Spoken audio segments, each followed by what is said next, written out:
Bonjour tout le monde, c'est moi, Gregory Richardson, et je vous souhaite la plus belle des bienvenues à mon nouvel épisode de Nid des Aigles.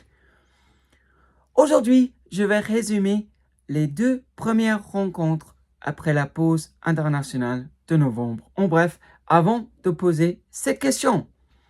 Nouvelle saison, même problème? Alors, pourquoi est-ce que je vais parler de 2 soucis différents? Alors, la réponse est aussi simple que ça. Marcus Gronlund, l'auteur de 12 buts, 7 exercices, ne pouvait pas être aligné récemment à cause d'une petite blessure et force est d'admettre que l'attaque genevoise a souffert énormément dans son absence et ça commence à devenir évident, encore une fois, que les Aigles dépendent énormément de leurs étrangers.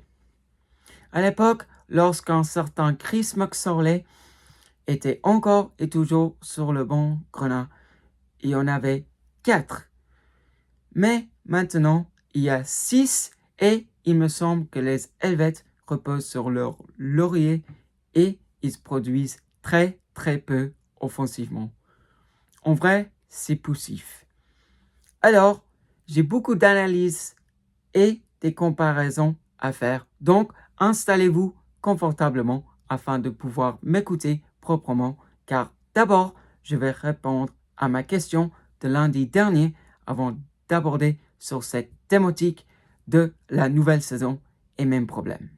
Alors, comme vous allez peut-être s'en souvenir, lundi passé, j'ai posé cette question. Est-ce que les Aigles s'imposeront enfin en se déplaçant en Suisse romande cette saison? Alors, la réponse à cette question est tout simplement non, à cause d'une équipe d'Ajoie impliquée et prêt à faire des sacrifices devant leur gardien Antoine Keller. Mais avant de parler un petit peu plus sur ce match, je vais retourner un peu en arrière puisque la rencontre de la reprise a eu lieu à la patinoire des Vernets jeudi soir à 20h lors de la venue des Longno Tigers.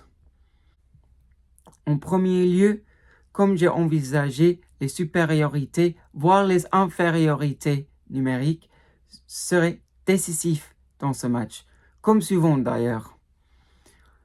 Tout d'abord, Longno est revenu à la hauteur des Aigles grâce à la frappe puissante d'André Peterson lorsqu'ils évoluaient à 5 contre 4 durant le tiers médian. Or, le Genève Servette a pris les devants vers la fin grâce à Jimmy Vesey qui se trouvait au bon endroit au bon moment pour recevoir et de dévier la passe de Tim Boson au fond de la cage défendue par Robin Meyer. Ces 2 buts dans cette rencontre étaient importants, mais ce qu'il faudra souligner, c'est l'effort de Sakari Manninen et ses coéquipiers lors de la double infériorité numérique subie quelques instants avant le 2-1 signé par l'Américain. Ce sont une centaine de secondes qui ont clairement tourné le match et les Aigles avaient le vent dans leur dos en toute fin de rencontre grâce à cette petite période de souffrance parfaitement négociée par les locaux et notamment par le numéro 65, Servetien. C'était impressionnant, surtout car les hommes de Peltonen n'avaient pas des statistiques brillantes en box-play jusqu'à là. Toutefois, ce qui est un peu dommage, c'est le fait qu'ils ont quand même encaissé 2 fois supplémentaires dans des situations délicates comme ça contre Longno et face à Ajoie 48 heures plus tard. Par conséquent, leurs statistiques d'infériorité numérique n'ont pas amélioré après le week-end et en se déplaçant en terre ajoulotte, l'on savait bel et bien que la discipline serait primordiale pendant 60 minutes. Mais c'est après la première faute genevoise qu'Ajoie a marqué et ils ont su tenir bon par la suite grâce à l'ancien portier de Lausanne et de Genève. Alors, encore une fois, comme souvent, un ancien Servetien était décisif contre ses anciens coéquipiers. Et ça me rappelle un peu du mauvais tour joué par Gauthier Desclous Auvernais lorsqu'il a volé le match pour Ombrie-Piotta le samedi 26 novembre 2016 lors de la soirée des peluches. Et comme par hasard, l'anniversaire de ce match approche à grands pas.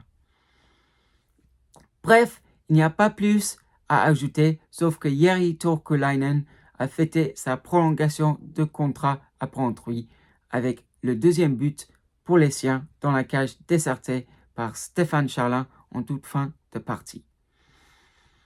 En mentionnant Stéphane Charlin, il est le seul qui peut dire qu'il est en forme droit derrière la pause. Donc, la médaille d'or cette semaine va évidemment à lui et je n'ai pas d'autres médailles car l'équipe était vraiment poussif dans les autres matchs. Et en parlant des autres, comme je vais le dire bientôt, et notamment quant aux Suisses, ils ont beaucoup, mais beaucoup de travail à faire par la suite. En effet, un bilan de 3 points sur 6 contre des équipes prenables alors qu'il y a uniquement 3 points entre la 3e place occupée à présent par Rapperswil et le 8e rang où se trouve à l'heure actuelle le Genève Servette Hockey Club est inacceptable. Ce n'était pas un week-end entre guillemets difficile sur le papier. Si jouer par exemple face à Fribourg puis Zurich, 3 unités récoltées sur 6 possibles serait compréhensible. Mais ces 2 matchs étaient joués contre Longno au Vernet, puis face à la Lanterne Rouge. En disant cela, chapeau au HC Ajoie, ces derniers qui ont inscrit 4 points en 2 matchs alors qu'ils avaient uniquement 11 marqués au classement lors des 22 journées précédentes. Mais pour le Genève Servette Hockey Club, c'est catastrophique. Surtout car tout le monde sait que ce serait aussi serré que ce l'est en ce moment à la fin des comptes, le 9 mars prochain, ce qui était déjà le cas la saison passée, et il faudra uniquement demander aux Aigles. Donc, ils devraient vraiment vite apprendre de cette défaite rageante et inacceptable afin de pouvoir vraiment cibler le top 6 cette saison. Ce week-end, les adversaires sont Rapperswil et Zurich et ils se mettent sous pression eux-mêmes à cause des points égarés contre Ajoie, par exemple. Il y a beaucoup de si ce week-end, mais si Rapperswil s'impose en temps réglementaire, les Aigles auront par conséquence 6 points de retard sur Rapperswil avant la rencontre entre Genève et Zurich le lendemain. Certes, Genève a les moyens pour gagner, mais pas sans grand nom, il me semble. Alors, c'est désormais le moment ou jamais pour agir pour Noah Rod et ses coéquipiers. Nouvelle saison, même problème? Alors, il y a clairement des problèmes à se poser après un tel échec. Déjà, ça fait plusieurs années que les Aigles n'y arrivent pas contre les petites équipes, ou en tout cas celles qui se trouvent dans la position de la Lanterne Rouge.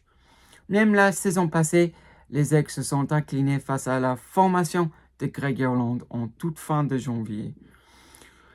C'était 3 points égarés ce jour-là, puis les Genevois ont ensuite manqué les play-ins par un petit point. Même scénario, mais cette fois-ci concernant le top 6.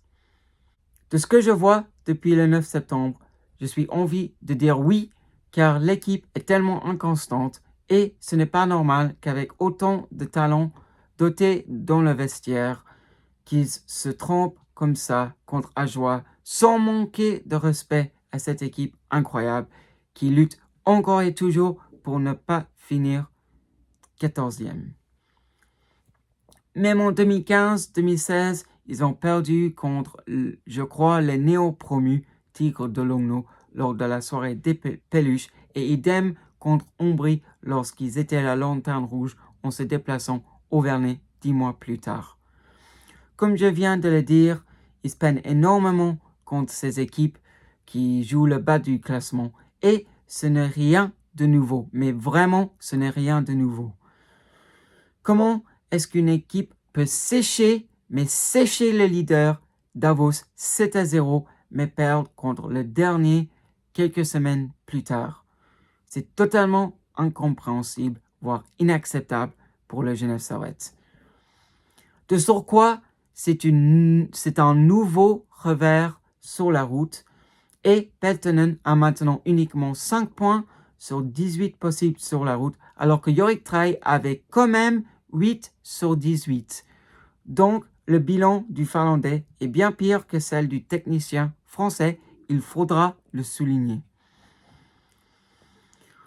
Il y a clairement quelque chose qui ne va pas du tout sur la route et ça doit être réglé avant vendredi soir afin que ça ne tourne pas au cauchemar face à Rapperswil chez eux de nouveau. Bref, le championnat a besoin d'un nageoire combatif et sérieux car ça le rend bien plus intéressant à suivre. Mais il y a quelque chose qui ne va pas depuis une décennie lorsque les Aigles affrontent les équipes du bas de classement, comme je viens de dire il y a quelques instants. Et sur cet élan, je ne serais pas du tout étonné si Rapperswil joue un mauvais tour aux Aigles à la Cantonal Bank Arena ce vendredi soir. C'est évident. Sans Granlund, c'est clairement compliqué pour le GSHC. Manninen ne peut pas tout faire non plus et Puljujärvi semble être en baisse de régime depuis les 2 matchs lorsque Genève a cartonné contre Davos et face à Bienne. Ce qui me paraît normal car ils sont toujours utilisés et surutilisés. Combien de fois est-ce qu'on dit que Genève dépend trop de leurs mercenaires? Markus Granlund n'est pas Genève Servette et Sakari Manninen non plus. Les autres doivent vraiment commencer à produire plus, c'est une certitude et ils n'ont plus le choix. Dans une équipe où il y a Noah Rod, Vincent Praplan, Tim Berni, Eric Schneller et même Mathieu Verboom, ça doit y aller offensivement. Certes, Noah Rod revient de sa blessure, mais la moitié de l'exercice a presque été joué maintenant et ça ne peut pas être une excuse tout au long de la saison. Si j'exclus les buts inscrits par les étrangers à licence suisse, les Helvètes ont inscrit 21 des 54 buts marqués cette saison, ce qui représente 38,9% de buts marqués. Verboom a mis un puck au fond, tout comme Berni, Schneller et Rod. Chanton a signé 2 buts. Pouliot en a marqué 3, dont 2 lors du lancement de la saison. Praplan a mis 4 pucks au fond et Simon Lecoutre a marqué 8 buts. Tout le reste est marqué soit par les étrangers à licence suisse comme Joris Bozon et Ignatevicius ou les mercenaires, soit les Finlandais, voire l'Américain Jamie Vesey, lui qui a signé son 6e but en supériorité numérique jeudi soir contre Longnu. Si l'on revient 9 ans en arrière, lorsque McSorley pouvait uniquement aligner 4 étrangers sur la glace à la fois, il y avait des jeunes comme Auguste Impose et Nicolas Leonelli qui jouaient. Or, les Suisses marquaient des buts sans trop de difficultés et des jolis buts aussi. À la même stade de la saison régulière en 2016-2017, les Suisses avaient inscrit 29 des 41 buts marqués en National League A à cette époque.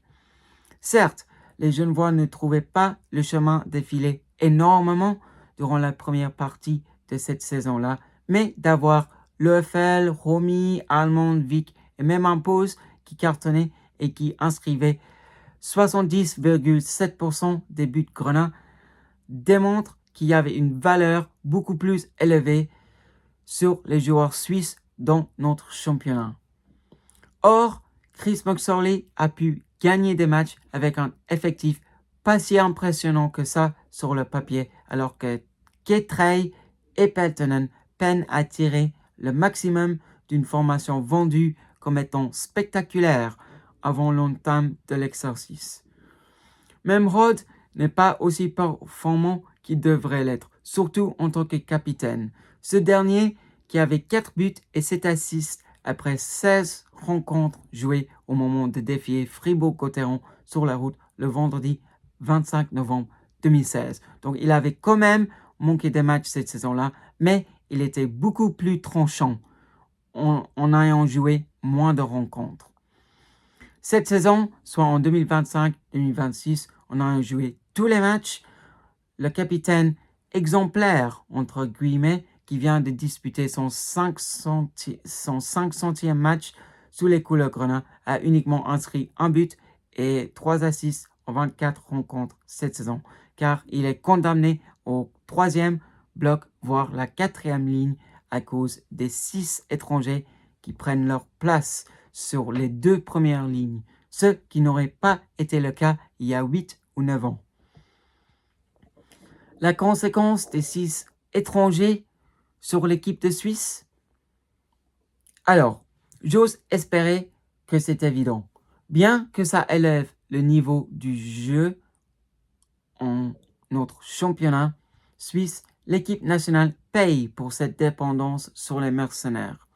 La Suède s'est imposée 8-3 alors que plusieurs joueurs de National League, et notamment de Davos et de Fribourg, étaient alignés pour le tricolore.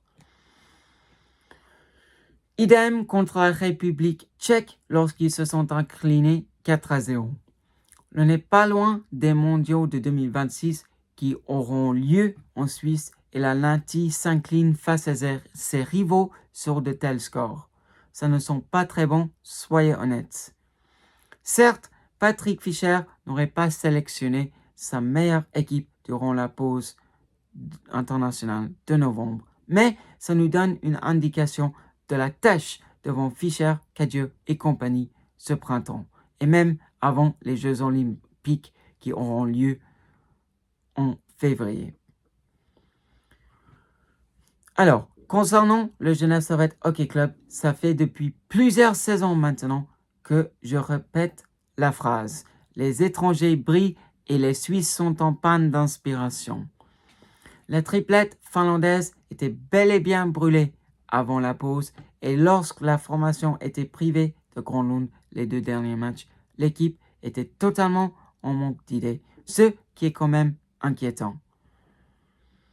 La situation de Beck et Dixon devrait quand même peser un peu dans le vestiaire et ce serait intéressant à suivre ces prochains jours, surtout après avoir entendu les rumeurs qui commencent à circuler concernant Beck ce matin. Mais pour le moment, il faut que Rod et Pouliot, par exemple, prennent leurs responsabilités face à Rapperswil et contre Zurich, car c'est un week-end durant lequel le film pourrait vite tourner au cauchemar.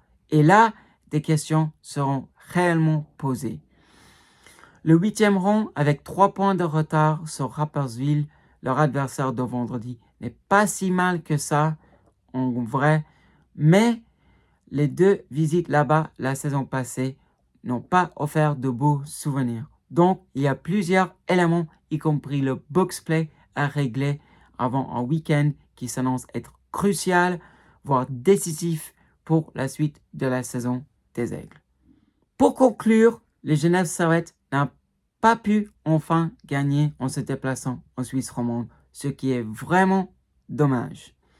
Pire, les Grenats se trouvent face aux mêmes problèmes que les années précédentes, car ils ne parviennent encore et toujours pas à gagner contre les petites équipes et ils dépendent beaucoup trop de leurs étrangers, et notamment le Finlandais Markus Granlund, lui qui a marqué 12 buts déjà cette saison. Et la dépendance sur Granlund, Artikainen, etc. était déjà le cas il y a un an. Bref, personne peut nier qu'il y a du pain sur la planche des entraîneurs servétiens et à moins que les Aigles engrangent au moins 4 points sur 6 ce week-end, Peltonen et le staff technique servétien sera sous pression par la suite car c'est extrêmement serré comme j'envisageais et les points comptent presque pour double cette saison. Ainsi s'achève cette émission des Nids des Aigles. Amusez-vous bien et à la semaine prochaine. Mais juste avant de quitter la parole, n'oubliez pas qu'il y a 2 rencontres sur les chaînes gratuites cette semaine.